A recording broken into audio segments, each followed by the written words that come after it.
कैसे हैं आप सब लोग। मेरा नाम है अक्षय शर्मा और आप देख रहे हैं गुरुकुल फ्यूचर मेकर।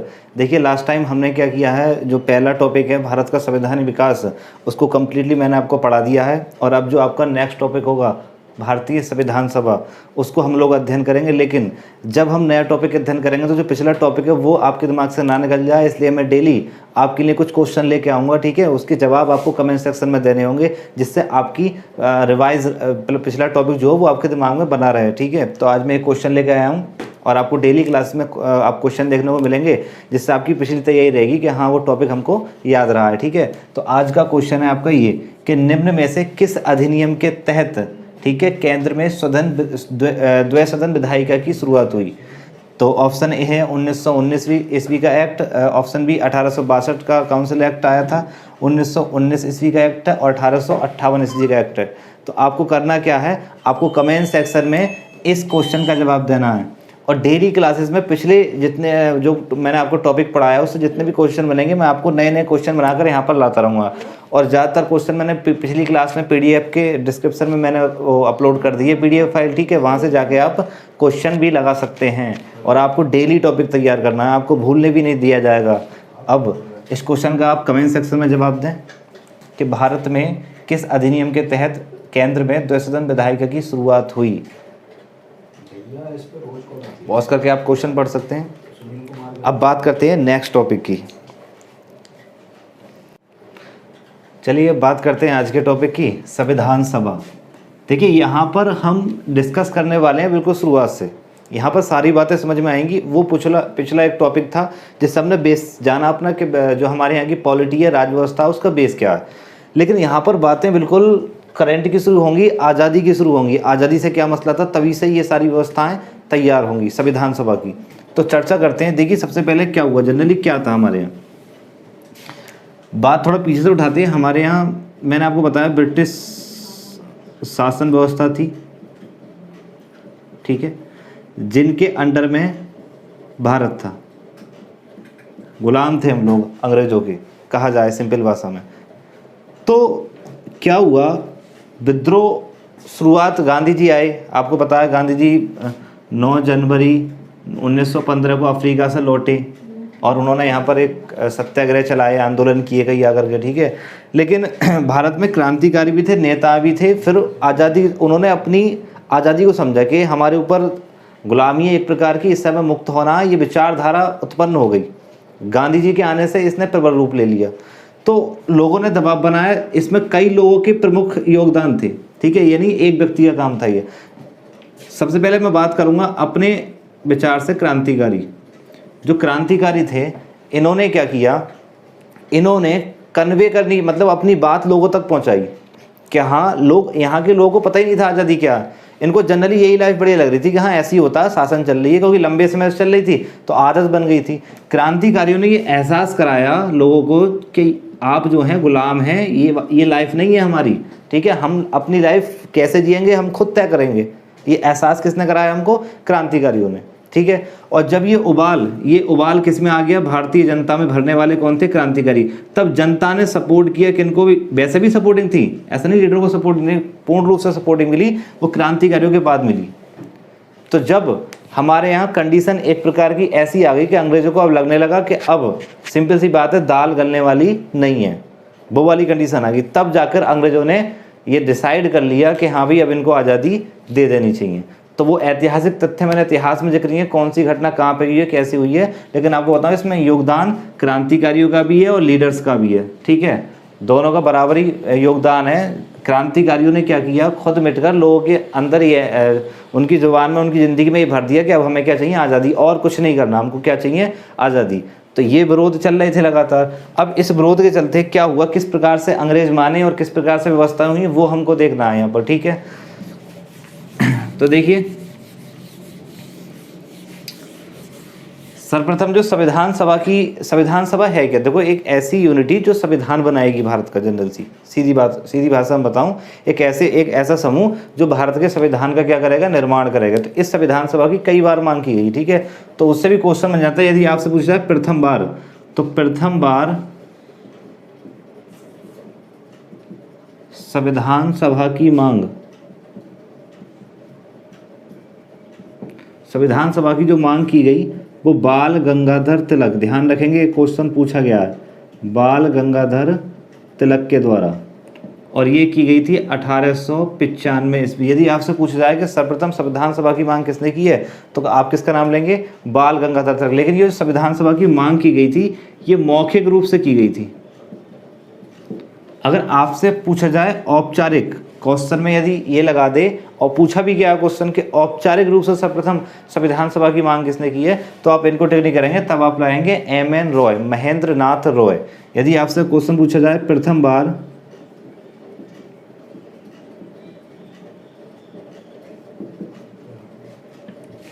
संविधान सभा की मांग औपचारिक रूप से,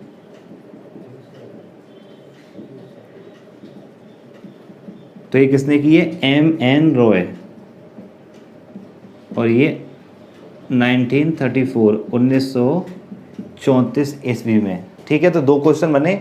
अगर औपचारिक यूज़ नहीं किया, प्रथम बार पूछा, तो आप बाल गंगाधर तिलक को टिक करेंगे। ठीक है, और यदि औपचारिक पूछा, दोनों हैं ऑप्शन में, फिर भी आप किसको टिक करेंगे, एम.एन. रॉय, महेंद्र नाथ रॉय के द्वारा। तो एक क्वेश्चन तो यहाँ से बना। संविधान सभा क्या है मैं बता चुका हूँ, जो संविधान का निर्माण करेगी भारतीय। ठीक है, वो भारतीय संविधान सभा की मांग की गई कि आप एक संविधान सभा गठन करें जो हमारे यहाँ रूल रेगुलेशन चल रहे हैं भारत में, उसकी व्यवस्था को हम ईजाद कर सकें। ये सारी बातें बताई गई। अब 1938 में ईस्वी में पंडित जवाहरलाल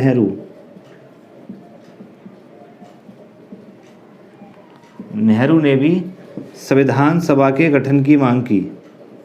संविधान सभा के गठन की मांग की कि लोगों के द्वारा एक संविधान सभा का गठन होना चाहिए जो हमारे यहाँ संविधान निर्माण करेगी, जिससे हमारा देश पूरा संचालित किया जाएगा। ठीक है, तो ये 3 क्वेश्चन बन गए। ऐसा नहीं है पीटी नेहरू का नाम नहीं आएगा। 1938 में इन्होंने भी इसको गढ़ के वयस्क मताधिकार के द्वारा एक संविधान सभा का गठन होना चाहिए जो भारतीय संविधान का निर्माण करेगी। यहाँ से मांगे होने लगी।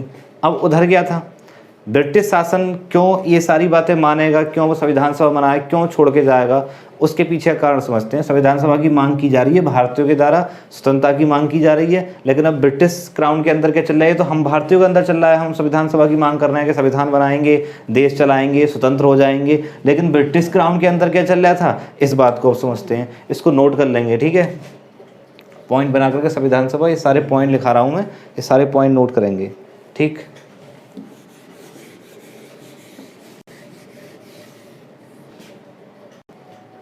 देखिए अब समझाता हूँ मसला क्या था। जो ब्रिटिश शासन था, जब नेहरू जी के द्वारा भी मांग की गई, ठीक है, और ब्रिटिश शासन को लगने लगा कि मामला क्रिटिकल है, तो उस समय कंडीशन क्या थी। देखो इधर एक मैटर क्या हो गया, इधर स्टार्ट हो जाता है द्वितीय विश्व युद्ध। भारतीय मांग कर रहे हैं, क्रांतिकारी ने अपनी जान गंवाकर लोगों के अंदर ये भावना भर दी कि आज़ादी चाहिए। तो भारतीय लोग उबाल पर हैं, वो आज़ादी पर डटे हुए हैं, उन्हें अपना संविधान चाहिए, अपना देश चाहिए, वो अलग अपना प्रयास कर रहे हैं। ठीक है, इधर ब्रिटिश सरकार के दिमाग में उछल कूद चल रही है। क्यों? क्योंकि इधर क्या हो गया, द्वितीय विश्व युद्ध। आपको बताएं 1 सितंबर 1939 से लेकर 2 सितंबर 1945 तक चला आपको द्वितीय विश्व युद्ध। 1 सितंबर 1939 से लेकर 2 सितंबर 1945, यानी कि 6 साल 1 दिन, 6 साल 1 दिन ये द्वितीय सेकेंड वर्ल्ड वार चला है। ठीक है, इसमें दो यूनिटी बनी हुई थी, मैं आपको थोड़ा बता देता हूँ। एक तो मित्र राष्ट्रों और एक धुरी राष्ट्रों, 2 यूनिटी थी। ठीक है, और इस युद्ध की स्टार्ट हो गई थी, जर्मनी ने अटैक कर दिया था किस पर भी, पोलैंड पर। एक संधि थी रेगिस में अटैक कर दिया, इसके साथ किसकी स्टार्टिंग हो गई, द्वितीय विश्व युद्ध की, जिसमें प्रतिभाग कर रहा था कौन भाई, ब्रिटेन भी। ब्रिटेन के प्रधानमंत्री थे उस समय विंस्टन चर्चिल। ये कौन थे, ब्रिटेन के पीएम। ये कहानी आप समझ लें पूरी। ठीक है, फिर बाकायदा लिखाऊंगा मैं, लेकिन पहले सारा सार समझ लें। विंस्टन चर्चिल प्राइम मिनिस्टर थे ब्रिटिश सरकार के, और इधर क्या हो गया, द्वितीय विश्व युद्ध की शुरुआत हो गई। अब एक तरफ ब्रिटिश सरकार किसको देख रही है, द्वितीय विश्व युद्ध को, और एक तरफ इसके लिए क्या है, भारत में क्या हो रहा है, विद्रोह हो रहा है, संविधान सभा की मांग हो रही है, आज़ादी की मांग हो रही है।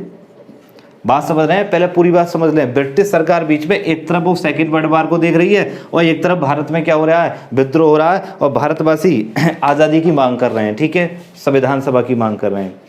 अब इसी बीच क्या हो गया, ब्रिटिश सरकार ने क्या कहा कि सिंपल सी बात है, इन लोगों को क्या कराया, थोड़े समय के लिए शांत करा जाए किसी भी प्रकार से, क्योंकि अभी हमारा केंद्र किस पर रहेगा, सेकेंड वर्ल्ड वार पर रहेगा, ठीक है। हमें इन्हें क्या करना, शांत करने की कोशिश करनी है। तो जब पीटी नेहरू के द्वारा मांग की गई तो इन्होंने 1940 में क्या करा, 1940 ईस्वी में क्या करा, अगस्त प्रस्ताव भेजा, अगस्त प्रस्ताव भेजा और कहा भी ठीक है। अगस्त प्रस्ताव में क्या था, संविधान सभा की स्वीकृति, संविधान सभा की स्वीकृति, संविधान सभा को अनुमति दी जाएगी कि हाँ ठीक है बनवाएंगे, लेकिन उसकी कुछ कंडीशंस रहेंगी हमारे हिसाब से। फिर क्या था, भारतवासियों ने इसको भी ठुकरा दिया कि हमें आज़ादी चाहिए, अपने हिसाब से संविधान बनाएंगे, अपनी व्यवस्था बनाएंगे, हमें आपका ये नहीं चाहिए। तो इस अगस्त प्रस्ताव को भी ठुकरा दिया, जो अंग्रेजों की पहली चाल थी। फिर अंग्रेजों ने क्या करा, सेकंड चाल एक और चली 1942 ईस्वी में, जिसको कहते हैं हम क्रिप्स मिशन, क्रिप्स मिशन। इसमें इन्होंने बोला कि ठीक है आप जैसा संविधान बनाओ अपने हिसाब से बनाओ, स्वतंत्र व्यवस्थाएं अपनी सब रखना, लेकिन ये सारी व्यवस्थाएं जो संविधान बनाओगे सब लागू होगी इसके बाद में, ये लागू होगी सेकंड वर्ल्ड वार के, यानी कि जो सेकंड वर्ल्ड वार चल रहा है, द्वितीय विश्व चल रहा है, इसके बाद यहाँ तक आप शांत रहिए। भारतवासी जानते थे कि सिर्फ हमको बहलाया फुसलाया जा रहा है, उसके बाद जब इनका दिमाग इस द्वितीय विश्व युद्ध से हट जाएगा तो सीधा भारत पर फोकस करेंगे और सारी व्यवस्थाएं चौपट कर देंगे। तो मुस्लिम लीग ने भी इसका विरोध किया, ठीक है, और क्रिप्स मिशन को भी ठुकरा दिया गया, ठीक है। अब शक्ति में आ गया भारतवासी, इधर देखें। और प्लस इसके बाद ही आपका 8 अगस्त 1942 ईस्वी को भारत छोड़ो आंदोलन की शुरुआत हो गई। भारत में एक बड़ा आंदोलन शुरू कर दिया गया गांधी जी के द्वारा, ठीक है। अब क्या हुआ, अब ब्रिटिश सरकार बीच में शक्ति में आ गई, इधर सेकेंड वर्ल्ड वार और इधर यहाँ पर ये लोग लगातार विरोध कर रहे हैं कि हमको आज़ादी चाहिए, और इधर ब्रिटिश सरकार प्रतिभाग कर रही है किसमें भी, द्वितीय विश्व युद्ध में। तो ये कारण रहा, डिप्रेशन छा गया ब्रिटिश गवर्नमेंट पर, प्रेशर बन गया, ठीक है। अब फिर किस तरीके की घटना हुई, अब एक और बड़ी घटना हो गई। क्या घटना थी आप समझेंगे पहले सारी बात, आशा करता हूँ सारी बात आपके समझ में आ रही होगी, सारी बात आपके समझ में आ रही होगी। अब क्या हुआ, इधर द्वितीय विश्व युद्ध में क्या मसला होता है, आपका 6 अगस्त 1945 और 9 अगस्त 1945 को दो शहर, ठीक है, एक तो हिरोशिमा और नागासाकी। हिरोशिमा, अभी मैं आपको साफ साफ लिखाऊंगा, ठीक है, अभी बस समझाने की कोशिश कर रहा हूँ। हिरोशिमा और नागासाकी पर परमाणु बम गिरा दिए, किसने, अमेरिका ने। ये दोनों शहर कहाँ के थे, ये दोनों शहर थे जापान के। और ये इतनी बड़ी घटना थी, इसमें बहुत बड़ी संख्या में लोग क्या हुए, मारे गए जापान के। और इसी के चलते जापान ने क्या कर दिया, सरेंडर कर दिया, किसके आगे, अमेरिका के आगे। और इसके बाद द्वितीय विश्व युद्ध खत्म होना शुरू हो गया। और ये घटना हुई थी 6 अगस्त 9 अगस्त को, और इसी घटना के चलते इससे ऐसी घटनाएं इन फ्यूचर ना घटें, ठीक है। तो 24 अक्टूबर 1945 ईस्वी को गठन हो गया किसका भी, यूएनओ, जिसको हम कहते हैं संयुक्त राष्ट्र संघ, ठीक है, यूनाइटेड नेशन ऑर्गेनाइजेशन। एक ऐसी संस्था वर्ल्ड स्तर पर जो काम करेगी सभी देशों के लिए कि इन फ्यूचर इतनी बड़ी घटनाएं ना हो, इतनी बड़ा नरसंहार ना हो। तो इसलिए एक संस्था बना दी गई यूएनओ, जिसका स्थापना 1945 में हुई, और कहाँ पर, न्यूयॉर्क, यूएसए, अमेरिका में। और इसी के साथ 2 सितंबर 1945 को द्वितीय विश्व युद्ध क्या हो गया, समाप्त, जिसमें इकोनॉमिकली प्रॉब्लम हो गई किसको, ब्रिटिश सरकार को। काफ़ी इनकी इसमें पैसा लगा था, ठीक है, काफ़ी रकम खर्च हुई थी। तब क्या हुआ, अब ब्रिटिश सरकार सत्ते में आ गई, भारतीय लोग अब भी क्या कर रहे हैं, विरोध कर रहे हैं, उनको स्वतंत्रता चाहिए। और फिर यूएनओ ने भी दबाव बनाना शुरू करा किस पर भाई, ब्रिटेन सरकार पर, कि जब भारत आपके आगोश में, आपके साय में नहीं रहना चाहता, वो अपना स्वतंत्र व्यवस्था चाहता है, तो आप उस पर ज़बरदस्ती नहीं कर सकते, क्योंकि आप ज़बरदस्ती करोगे। भारत के लोग इस समय उग्र हैं, और यदि युद्ध होता है या फिर वो झगड़े या गृह युद्ध होते हैं आपके ब्रिटिश भारत में, तो सिंपल सी बात है नरसंहार होगा, और नरसंहार रोकने के लिए ही तो इसका गठन किया गया है। तो एक तो यूएनओ से प्रेशर चला, इकोनॉमिकली प्रॉब्लम भी गिर गई, तब जाकर इन्होंने सोचा कि ठीक है अब भारत को क्या करा जाए, स्वतंत्र। लेकिन ऐसे नहीं कि अभी उसके हालात पर छोड़ दिया जाए, हम उसके हालात पर छोड़ जाते हैं, वहाँ पर विभिन्न संगठन हैं, उनमें गृह युद्ध हो गए तो मामला ख़राब हो जाएगा। तो इन्होंने सोचा पहले हम व्यवस्थाएं बनाएंगे उनकी, जब वो व्यवस्था सुचारू रूप से चलाने लायक हो जाएंगे तब हम उनको छोड़ देंगे। ये कारण रहा ब्रिटिश सरकार का भारत को स्वतंत्र करने का। आशा करता हूँ समझ में आया होगा। भारतीय भी विरोध कर रहे हैं, इधर सेकेंड वर्ल्ड वार से प्रॉब्लम क्रिएट हो गई और फिर यूएनओ ने क्या करा, दबाव। तब तीन तरफ से ये जब प्रयास किए गए तब जाकर ब्रिटिश सरकार झुक गई और उसने तय कर लिया कि अब आपको क्या कर दिया जाए, स्वतंत्र कर दिया, लेकिन उसके लिए व्यवस्था करी जाए पहले। तो क्या व्यवस्था की गई वही आपको समझाता हूँ। पहले मैं आपको सारी बातें लिखा देता हूँ, क्या क्या घटनाएं हुई, इनको आप वन लाइनर करके ठीक साफ साफ लिखाऊंगा, इनको लिख लेंगे, ठीक है।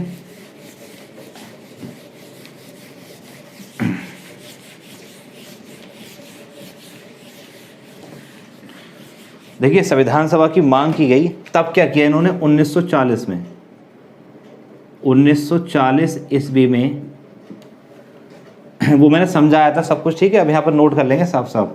1940 ईस्वी में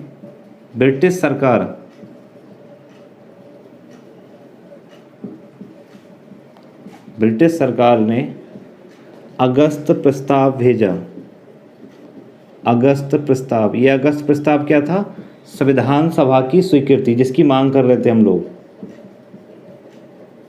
संविधान सभा की स्वीकृति।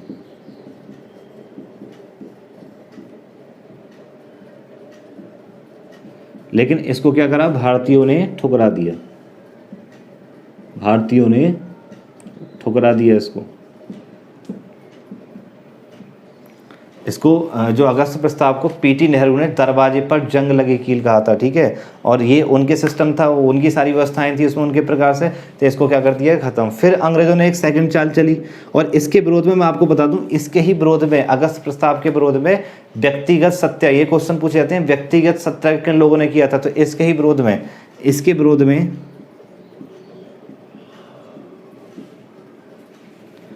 इसके विरोध में व्यक्तिगत सत्याग्रह किया गया, यानी कि इसके खिलाफ विद्रोह व्यक्तिगत रूप से, ठीक है। ये 1940 ईस्वी, 1940 में किया गया था। ये दो लोगों ने किया था।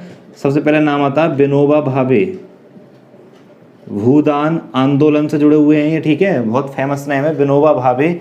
और उसके बाद पंडित जवाहरलाल नेहरू, इन लोगों ने व्यक्तिगत सत्याग्रह किया किसके विरोध में, अगस्त प्रस्ताव के। ये फर्स्ट थे और ये सेकंड, व्यक्तिगत सत्याग्रह करने वाले। तो क्वेश्चन पूछा जाएगा व्यक्तिगत सत्याग्रह कब किया गया, 1940, किसके द्वारा, विनोबा भावे और पंडित जवाहरलाल नेहरू। ये क्वेश्चन बन जाता है किसके विरोध में, अगस्त प्रस्ताव के। क्या था अगस्त प्रस्ताव, जो संविधान सभा की मांग कर रहे थे उसकी स्वीकृति दी थी, लेकिन स्वीकृति का प्रकार अजीब था, ठीक है, वो समझ नहीं आया भारतीयों को, तो भारतीयों ने उसको ठुकरा दिया, ठीक है। फिर सेकंड चाल इन्होंने की भेजी, क्योंकि सेकंड वर्ल्ड वार शुरू हो चुका था, वहाँ पे प्रॉब्लम क्रिएट हो रही थी, यहाँ पर शांत करने की कोशिश कर रहे थे अंग्रेज। तो इन्होंने क्या करा, सेकंड भेजा, क्रिप्स मिशन, एक काफ़ी योग्य व्यापार बोर्ड का अध्यक्ष भी रह चुका था स्टेफर्ड क्रिप्स, जो कैबिनेट का सदस्य था। तो उसको भेजा किसने, विंस्टन चर्चिल ने, और कहा कि ठीक है आप व्यवस्थाएं देखिए वहाँ पर जाकर। तो 1942 में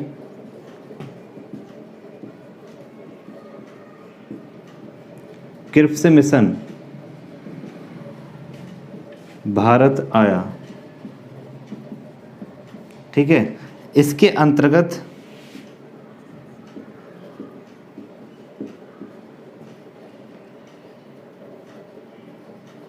भारतीय संविधान सभा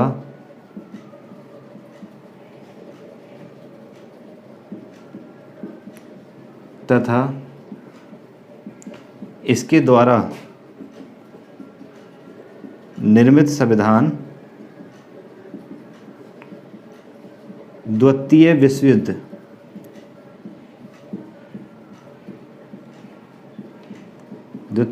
के बाद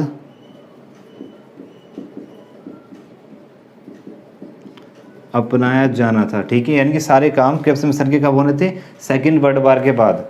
तो ये अंग्रेजों की चाल थी एक प्रकार की, वो शांत करना चाह रहे थे, इस समय शांत हो जाएं, जब हम सेकेंड वर्ल्ड वार से निपट जाएंगे फिर पूरा फोकस किस पर करेंगे, भारतीयों पर। लेकिन भारतीयों ने इसको भी क्या कर दिया, ठुकरा दिया। मुस्लिम लीग ने इसका विरोध किया था कड़ा, मुस्लिम लीग ने विरोध किया। वैसे विरोध सभी लोगों ने किया था, कड़े रूप में इन्होंने किया था, विरोध किया। मुस्लिम लीग ने इसका विरोध किया और इसको ठुकरा दिया गया।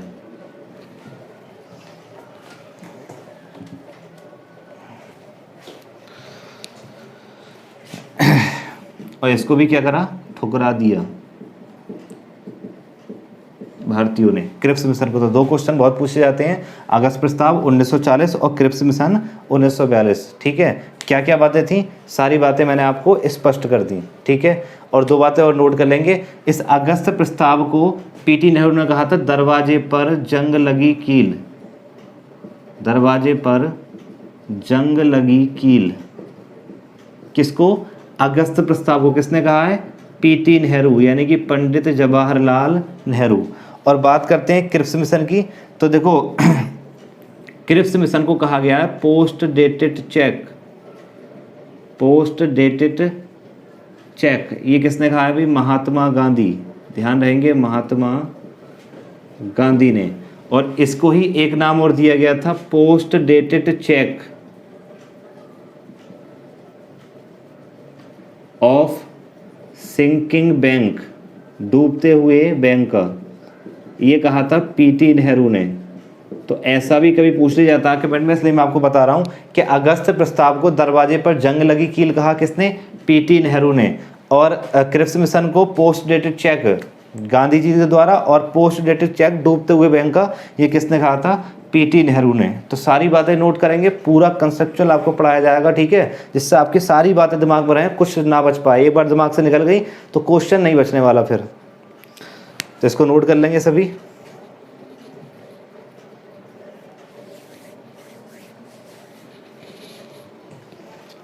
अब बात करते हैं नेक्स्ट।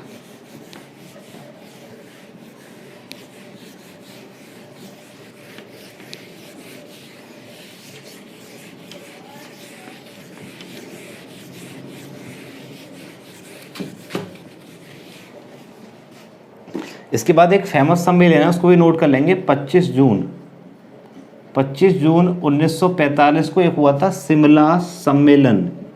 क्वेश्चन में पूछ लिया था शिमला सम्मेलन कब हुआ, तो शिमला सम्मेलन हुआ 25 जून 1945 को। ये क्या था, ये एक सर्वदलीय बैठक थी। ये क्या थी, एक सर्वदलीय बैठक। इसमें सभी ने भाग लिया था, पंडित जवाहरलाल नेहरू, सरदार पटेल, मोहम्मद अली जिन्ना, मुस्लिम लीग के। ठीक है, और इसका जो नेतृत्व कर रहे थे, इसका नेतृत्व किया था मौलाना अबुल कलाम आज़ाद ने, मौलाना अबुल कलाम आज़ाद, इन्होंने इसका नेतृत्व किया था। लेकिन ये सम्मेलन रद्द कर दिया गया था, ये रद्द हो गया था। किस कारण से, इसमें जो मुस्लिम लीग थी, मुस्लिम लीग वो ये चाह रही थी कि जो वायसराय की कार्यपालिका परिषद है उसमें सारे के सारे सदस्य किसके अंडर, मुस्लिम सदस्य हो जाएंगे, मुस्लिम सदस्य हैं, वो सिर्फ मुस्लिम लीग उनको सेलेक्ट करेगी। तो इसी विवाद को लेकर वो इसी बात पर अड़ी रही, और ये सर्वदलीय बैठक क्या हो गई, इसी बात से कैंसिल कर दी गई। वो मुस्लिम लीग चाहती है कि जितने मुस्लिम लोग जाएंगे उनको मैं सेलेक्ट करके भेजूंगी। ठीक है, कांग्रेस मुस्लिम को नहीं भेजेगी, कांग्रेस और भेजा, मुस्लिम को सिर्फ हम ही सेलेक्ट करेंगे, जितने भी मुस्लिम सदस्य जाने हैं वायसराय की कार्यपालिका परिषद में। तो इसी को लेकर ये रद्द कर दी गई। पूछा जाएगा शिमला सम्मेलन। ठीक है, शिमला सम्मेलन नाम से ये फेमस हुआ है 25 जून 1945। इसके बाद क्या हुआ, इसके बाद भारत में उग्र आंदोलन चलते रहे। ठीक है, विरोध चलता रहा। और उधर क्या हुआ, उधर सेकेंड वर्ल्ड वार में एक घटना घट गई, और वो घटना क्या थी वो मैं आपको बता देता हूँ। ठीक है, वो घटना थी 6 अगस्त 1945 और 9 अगस्त 1945। इस दिन हिरोशिमा और इस दिन नागासाकी। ठीक है, ये जापान के 2 शहर थे। 2 शहरों पर अमेरिका ने परमाणु हमला किया,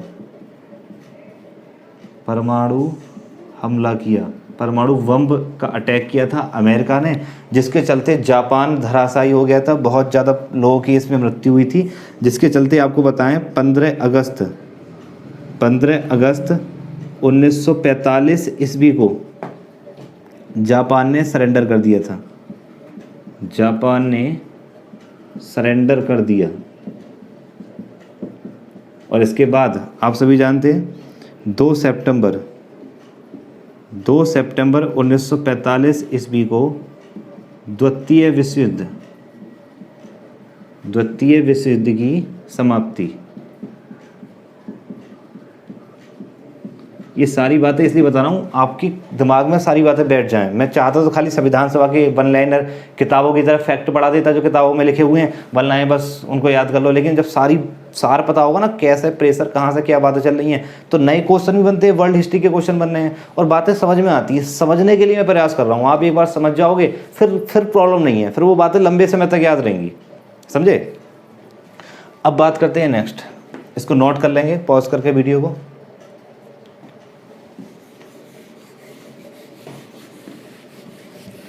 और इसके साथ ही क्या किया गया, सेकेंड वर्ल्ड वार समाप्त हो गया, एक संस्था की स्थापना की गई। ध्यान रहेंगे 24 अक्टूबर 1945 ईस्वी को संयुक्त राष्ट्र संघ जिसको हम बोलते हैं UNO, united nation of organisation, ये संस्था है संयुक्त राष्ट्र संघ की स्थापना न्यूयॉर्क सिटी है अमेरिका की, न्यूयॉर्क में की गई। ये क्वेश्चन पूछा जाता है कि यूएनओ की स्थापना कब की गई। अब इसका काम क्या था? इसका काम था कि जो घटना ये हुई है, ऐसी घटनाएं जो विश्व युद्ध होते हैं या बड़ी बड़ी घटना होती हैं देशों के बीच युद्धों में, नरसंहार बेगुनाह लोग मारे जाते हैं, तो ऐसे मसले आपकी पंचायत या फैसला करके मतलब बैठक करके समझा ली जाए, उसमें युद्ध करने की नौबत ना आए। अगर युद्ध करने की नौबत आएगी तो ये देश को बुलाएगा और पंचायत करा देगा, उनकी बैठक करा देगा। लोग मार जाते हैं, बेगुनाह नरसंहार होता है, तो उसको रोकने के लिए ही फ्यूचर में ऐसा ना हो, इसलिए स्थापना कर दी गई किसकी? संयुक्त राष्ट्र संघ की। अब यही संयुक्त राष्ट्र संघ ने दबाव बनाया ब्रिटिश पर कि भाई भारत के साथ ऐसे करो, जब भारत नहीं रहना चाहता आपके साथ उसको स्वतंत्र कर दो, उसकी व्यवस्थाएं दे दो। अब जबरदस्ती अब वो अगर नरसंहार की नौबत आ गई उसका जिम्मेदार कौन होगा? इधर ब्रिटिश सरकार की भी इकोनॉमिकली प्रॉब्लम कर गई थी, मैं बार बार बताता हूँ। तो फिर जाकर ब्रिटिश सरकार ने क्या करा, फैसला ले लिया कि हाँ भी क्या कर दिया जाएगा, भारत को स्वतंत्र कर दिया जाएगा। ठीक है, ये व्यवस्था कर दी गई। लेकिन ये उनके दिमाग में बातें पहले से चल रही थी, घोषणा क्लीमेंट एटली ने बाद में की। और इससे पहले क्या करा, जब विंस्टन चर्चिल के बाद जो प्राइम मिनिस्टर बने ब्रिटेन के क्लीमेंट एटली, उन्होंने व्यवस्थाएं दी।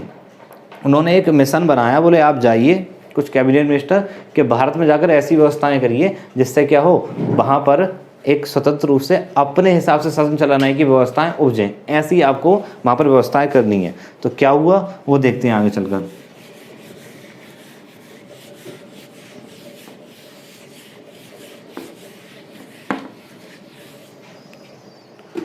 अब क्या हुआ, ब्रिटिश प्रधानमंत्री लेबर पार्टी से नए एक प्राइम मिनिस्टर चुनकर आए द्वितीय विश्व युद्ध के बाद, जिनका नाम क्या था भाई, क्लीमेंट एटली। तो ब्रिटिश प्रधानमंत्री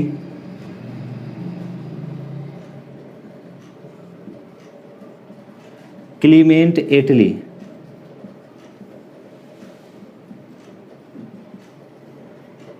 ने 1946 ईस्वी में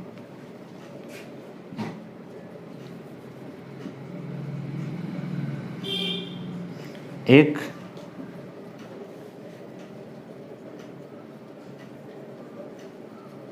कैबिनेट मिशन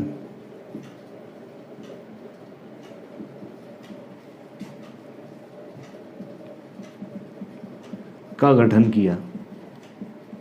किसके लिए? भारत के लिए। कि आप भारत में जाएंगे और जाकर क्या करेंगे, आपको दो काम दिए जा रहे हैं। एक तो वहाँ की संविधान सभा बनवाइए उनके द्वारा, उनके व्यक्ति होंगे वही सब, लेकिन बस आपको एक व्यवस्था देनी है उनको। दूसरा, वहाँ पर एक टेम्पररी गवर्नमेंट, अंतरिम सरकार का गठन करिए। जब तक वो लोग अपनी संविधान से द्वारा संविधान बनाएंगे तब तक टेम्पररी गवर्नमेंट शासन करेगी, और जब उनका संविधान बन जाएगा, परिपक्व हो जाएंगे वो लोग, तो उनके व्यवस्था सौंप कर दे दिया जाएगा सब कुछ, उनका देश। ठीक है, तो एक कैबिनेट मिशन आया।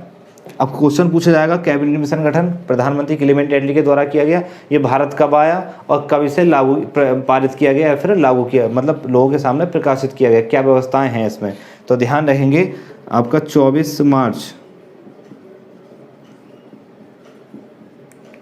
46 ईस्वी को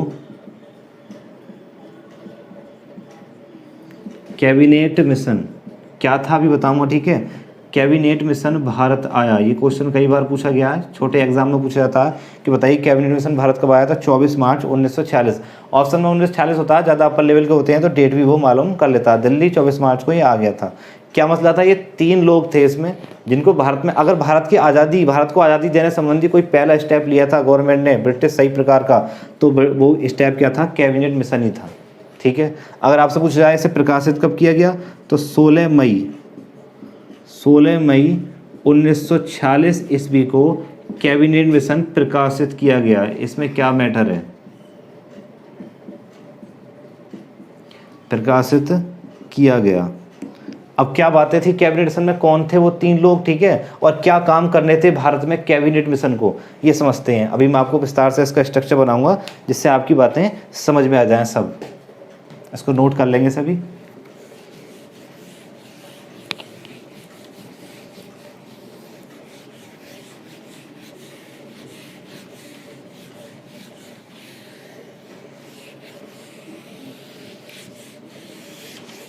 वीडियो को पॉज करके आप अच्छी प्रकार से नोट कर लिया करें, ठीक है। और कोई भी अगर प्रॉब्लम है, आप राइटिंग में किसी भी वीडियो में कहीं भी कोई समझ में नहीं आ रही है कोई भी बात, तो आप कमेंट सेक्शन में पूछ सकते हैं, मैं एक्सप्लेन कर दूंगा।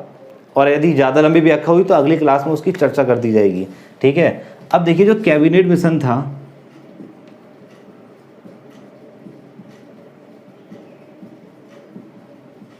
इसमें 3 लोग थे। 3 लोग कौन थे? एक तो सर पैथिक लॉरेंस,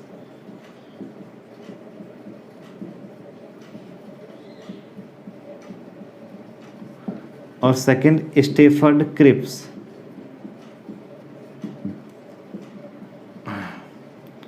और एक थे अल्बर्ट विक्टर अलेक्जेंडर। सभी किताबें इनको AB अलेक्जेंडर कहती हैं, AB अलेक्जेंडर, तो शॉर्ट फॉर्म है वो। पूरा नाम क्या है इनका? Albert Victor Alexander. ये आपको बता दें ये भारत सचिव थे। जो भारत सचिव की पोस्ट की शुरुआत 1858 ईस्वी मैंने आपको बताया था, ठीक है। अगर नहीं है तो आप देख सकते हैं, वीडियोस मैंने आपको डाल रखी हैं उनमें आपका। और स्टेफर्ड क्रिप्स ये व्यापार बोर्ड अध्यक्ष, जो बोर्ड ऑफ डायरेक्टर था, ये व्यापार बोर्ड के क्या रह चुके थे? अध्यक्ष थे। और ये आपको बता दें नौसेना मिनिस्टर, ये कैबिनेट के सदस्य थे, तीनों के तीनों। आपको बताया था भारत सचिव भी क्या होता था? कैबिनेट मिनिस्टर ही हुआ करता था, संसद का एक सदस्य था। नौसेना मंत्री, ये 3 बहुत कारगर व्यक्ति थे। इनको भेजा कैबिनेट मिशन के थ्रू किसने? क्लीमेंट एटली ने। क्लीमेंट एटली ने व्यवस्था दी। जो कौन थे भाई? क्लीमेंट एटली थे स्वतंत्रता के समय भारत के ब्रिटिश प्रधानमंत्री थे। अगर पूछा जाए कि जब हमारा देश स्वतंत्र किया गया तो ब्रिटिश प्रधानमंत्री कौन है? क्लीमेंट एटली। उन्होंने क्या भेजा? Cabinet mission. अब ध्यान है कैबिनेट मिशन के काम क्या थे? भारत में आ गया किस डेट को? मैंने आपको बता दिया। इसके 2 काम थे, इसके कार्य क्या थे इसके? एक तो संविधान सभा का निर्माण, संविधान सभा का निर्माण, ठीक है। और सेकंड काम क्या था इनका? सेकंड काम था अंतरिम सरकार का गठन। ये 2 काम करने थे, ठीक है। कब आया कैबिनेट मिशन? मैंने आपको बता दिया 24 मार्च 1946 को ये भारत आ गया। और जो ये वाली इनकी बात थी ये प्रकाशित हो गई कब भाई? ये प्रकाशित हो गई 16 मई 1946 को। कि क्या काम करने हैं? एक तो संविधान सभा का गठन करना है, और सेकंड काम क्या है? अंतरिम सरकार का गठन। 3 लोग इसमें थे, जो तीनों के तीनों क्या थे? कैबिनेट मिनिस्टर थे। इसलिए इसको क्या कहा जाता है? कैबिनेट मिशन कहा जाता है। इसका गठन करके किसने भेजा? क्लीमेंट एटली ने, जो कौन था? ब्रिटिश प्रधानमंत्री। पूरा स्ट्रक्चर समझ में आया, ठीक है। तो पहला काम क्या होगा इनका? संविधान सभा का निर्माण, ये भी इन्होंने बखूबी निभाया। और दूसरा काम क्या था? अंतरिम सरकार का गठन, जो हमको पढ़ना है किस प्रकार से इन्होंने संविधान सभा का गठन किया और किस प्रकार से अंतरिम सरकार का गठन किया। और फिर संविधान सभा की कार्यप्रणाली, यही हमें पढ़ना है किसमें? भारतीय संविधान सभा में। और जब संविधान सभा बनकर रेडी हो जाएगी और वो संविधान का निर्माण कर लेगी, और जैसे ही हमारा संविधान कंप्लीट हो जाएगा फिर हम समाप्त करेंगे इस टॉपिक को, और फिर हम संविधान को पढ़ेंगे। और संविधान के थ्रू ही रन करती है हमारे यहाँ की राज्यव्यवस्था, तो फिर उसी के थ्रू हमें पढ़नी है इंडियन पॉलिटी। क्लियर हुई बातें सभी के? ठीक है। तो ये इन्होंने काम निपटा दिया था जुलाई अगस्त जुलाई अगस्त 1946 में इन्होंने संविधान सभा का गठन कर दिया था। और ध्यान रखिए क्वेश्चन डेट भी पूछी गई है, 2 सितंबर 2 सितंबर 1946 को किसका हुआ था? अंतरिम सरकार का गठन। ये 2 कार्य निपटा दिए थे, फिर ये चले गए। ठीक है, तो ये कार्य क्या किए? सबसे पहले हम पढ़ेंगे क्या भी? संविधान सभा का निर्माण, और सेकंड क्या पढ़ेंगे हम? अंतरिम सरकार। तो कार्य करने हैं कैबिनेट मिशन के, ये हमको पढ़ने हैं। पूरा स्ट्रक्चर बना लेंगे ठीक प्रकार से, वीडियो को पॉज करेंगे और इसको आप नोट कर लेंगे। ठीक है,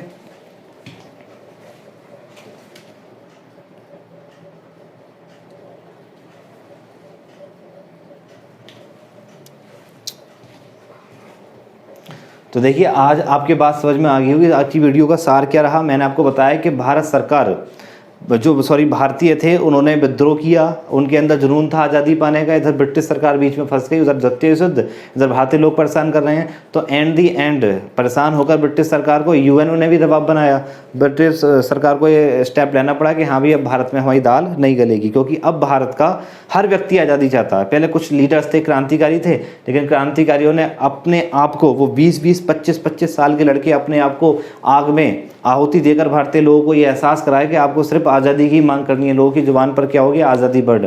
उसका फ़ायदा लीडर्स को मिला, और सिंपल सी बात है, जब ये परेशान हुई तो इनको ये स्टेप लेना पड़ गया ब्रिटिश गवर्नमेंट को। अब हम नेक्स्ट क्लास में हम चर्चा करेंगे संविधान सभा का निर्माण किस प्रकार से किया, किस प्रकार से वो 389 सदस्य चुनकर आए, और कहाँ सर क्या सब नामांकित थे या कुछ नियुक्त किए गए थे, निर्वाचित थे, क्या व्यवस्थाएं थी। ठीक है, और किस प्रकार से अंतरिम सरकार गठन हुआ जिसके प्राइम मिनिस्टर प्रधानमंत्री नरेंद्र मोदी बने। तो प्रधानमंत्री पंडित जवाहरलाल नेहरू।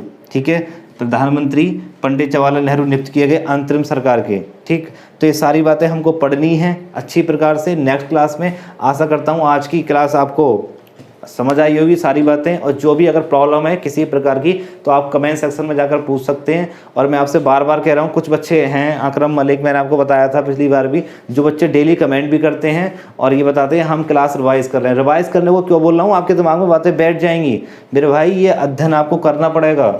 और जो सिंपली यूपी में जॉब लेने की सोच रहे हैं भाई, वो इसको बहुत इंपॉर्टेंट समझें, क्योंकि आजकल सब बातें राजनीति की चलती हैं। राजनीति व्यवस्था आप जानते हैं किस प्रकार से फैली हुई है, तो इससे क्वेश्चन जनरल से बनते हैं। और मैं साथ ही साथ जो करंट की बातें हैं वो भी पढ़ाता चलूँगा। जब आपको पढ़ाऊंगा पॉलिटी तो उसमें ऐसा नहीं है, पीछे का जो करंट का मुद्दा है वो भी डिस्कस करा दूंगा। जैसे भी 5 अगस्त 2019 को आप सभी जानते हैं बिल पेश किया गया जम्मू कश्मीर को लेकर, आर्टिकल 370 को लेकर, उसकी पूरी व्याख्यान करूंगा, क्या मसला था पृष्ठभूमि समेत, उस पर एक क्लास स्पेशल बनाई जाएगी आपकी। ठीक है, तो आपको सारी चीज़ें दूंगा। और हाँ, जो क्लास 1 से आप चिंता ना करें, मैंने क्लास 1 से लेकर और क्लास 9 तक जो पहला टॉपिक था भारत का संवैधानिक विकास जो मैंने कराया है, ठीक है, इसके मैंने से जितने क्वेश्चन बनने वाले थे पीडीएफ, उस क्वेश्चंस की पीडीएफ मैंने क्लास 9 जो पिछली क्लास थी उसके डिस्क्रिप्शन में दे दी है। ठीक है, और 3-4 दिन में इस क्लास 9 के डिस्क्रिप्शन में ही क्लास नोट्स भी आपको मिल जाएंगे। ठीक है, बाकायदा साफ साफ राइटिंग में लिखे हुए, जिससे आपको बहुत ज़्यादा प्रॉफिट होगा। देखिए, जो ये सारी व्यवस्थाएं कर रहे हैं हम लॉकडाउन में, हमने ये व्यवस्था चालू करी है आपके लिए, ये आपके लिए बहुत फ़ायदेमंद है। जो मैं कंटेंट दे रहा हूँ ना, किसी भी किताब, ये एक किताब का नहीं, सबका सार निचोड़ आप 10 जगह पढ़ोगे, 50 जगह पढ़ोगे, इससे बेटर है आप यहाँ पर पढ़ लो एक जगह, बस आपको और कहीं पढ़ने की आवश्यकता नहीं है। पीसीएस प्रीलिम्स तक का आपको क्वेश्चन नहीं बचेगा, यहाँ से ध्यान रखना पॉलिटी से। तो आपको कहीं भी बिल्कुल बेखटक होकर आप पढ़िए, कहीं से किताब उठाइए, कुछ उठाइए, कंटेंट आपका नहीं बचेगा जो इंपॉर्टेंट वाला होगा। सारा इंपॉर्टेंट कंटेंट जो पूछा जाता है, ठीक है, या फिर जो पूछा गया है, या खुद घटना इंपॉर्टेंट है, वो सारा का सारा कंटेंट आपको यहाँ पर मिलेगा। ठीक है, तो फिर आज की क्लास को यहीं पर समाप्त करते हैं। कल को हम संविधान कैबिनेट मिशन के कार्यों की चर्चा करेंगे, क्या क्या कार्य हुए। जय हिंद, जय भारत।